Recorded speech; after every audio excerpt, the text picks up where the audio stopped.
So, you're in a remote course. Here is what you need to know. What does remote learning look like?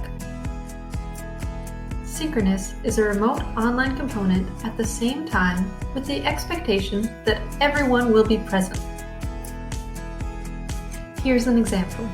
Every Tuesday at 10:30 a.m., you could have a set Zoom meeting with your whole class.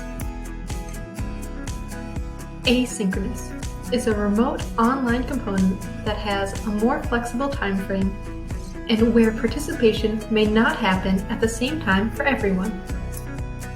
Here's an example. A lecture could be posted sometime during the week for you to watch on your own schedule. You may then have to respond in some way to these lectures. There may still be a set time range for when you should view this. For example, during week 4, you may be told you should watch the lecture by Thursday. Hybrid remote learning can be a combination of synchronous and asynchronous instruction taking place remotely or in person. You may have an on-campus component, such as a lab, discussion group, or group work, but there will be some form of online interaction as well. A course could be mainly synchronous with asynchronous components.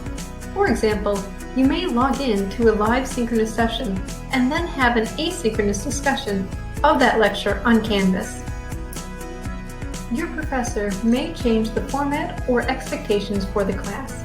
Make sure to read all of the university and course communications. Check your UMich email regularly.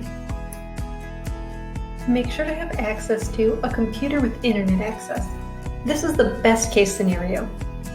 Think about how using a phone or tablet will affect your learning.